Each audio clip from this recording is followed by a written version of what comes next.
Hey everyone, welcome to my channel.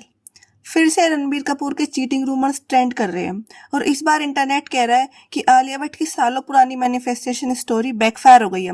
मतलब imagine करो, जिसे सालों तक मांगा, अब उसी पर हर महीने कंट्रोवर्सी अपडेट आता है। आपने कई इंटरव्यूज और पॉडकास्ट में सुना होगा कि आलिया भट्ट ने ओपनली कहा था कि वो रणबीर कपूर से शादी मैनिफेस्ट करती है।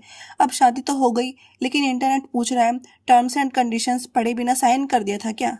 अभी हाल ही में एक ब्लाइंड आइटम वायरल हुआ है जिसमें क्लेम किया गया था कि एक बिलियनियर हेयर्स थी जो एक एक्शन स्टार के बेटे को सालों तक डेट कर रही थी और बाद में उसका नाम एक मैरिड बॉलीवुड सुपरस्टार के साथ जोड़ा गया और बात वाइफ तक पहुंच गई। अब कमेंट सेक्शन ने डिटेक्टिव मोड ऑन कर दिया।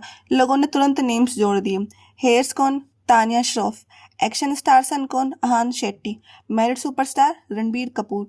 मतलब इंटरनेट ने पजल भी खुद ही बनाया और आंसर शीट भी खुद ही भर दी। कुछ यूजर्स ने ये तक क्लेम किया है कि ये जो पूरा सीन है वो एक हाई प्रोफाइल इवेंट्स जैसे अंबानी वेडिंग में हुआ है। अब कौन सा इवेंट, कब और कैसे, ये कुछ कंफर्म नहीं है। अब कहानी यही खत्म नहीं होती है। कुछ पोस्ट में ये भी क्लेम किया गया है कि रणबीर कपूर एक पॉइंट पे सब्यसाची की एक मॉडल के साथ लिंक्ड थे।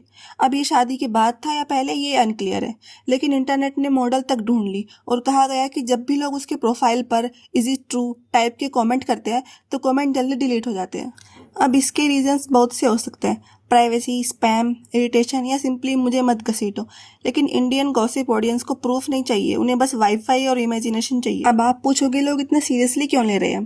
क्योंकि ये पहली बार नहीं है जब रणबीर कपूर के साथ चीटिंग रूमर्स जुड़े हो। उनके पास रिलेशनशिप में भी यही टॉपिक बार बार सामने आता है। तो इंटरनेट बोल रहा है, जहाँ बार बार सेम चैप्टर आए वहाँ सिलेबस में कुछ तो है। तो डेफिनेटली कुछ तो हुआ है। अभी पास्ट में एक रूमर वायरल हुआ था। एक फिल्म की शूटिंग के दौरान इनकी श्रद्धा कपूर के साथ भी लिंकअप की खबरें आई थी। ऑफिशियल कंफर्मेशन नहीं है, लेकिन इंडियन ऑडियंस को डिटेल नहीं चाहिए, उनको बस रूमर चाहिए, बाकी स्टोरी वो खुद ही लिख लेंगे। तो इंटरनेट अभी यही बोल रहा है, मैनिफेस्टेशन सक्सेसफुल थी, वेडिंग सक्सेसफुल थी, करियर स्ट्रांग है, लेकिन रूमर्स मंथली सब्सक्रिप्शन पर आते हैं। तो लोग सवाल पूछेंगे ही, मतलब विश पूरी हुई पर peace of mind add on plan missing था। अब आप बताओ, क्या ये सब सिर्फ ब्लाइंड आइटम कल्चर है या बार बार सेम टाइप के रूमर्स आए तो कुछ पैटर्न लगता है? और क्या आलिया भट्ट की मैनिफेस्टेशन कहीं बैकफायर तो नहीं हुई? कमेंट में जरूर बताना। लाइक, शेयर, सब्सक्राइब और ऐसे ऑनेस्ट प्लस फनी ब्रेकडाउन के लिए जुड़े रहे।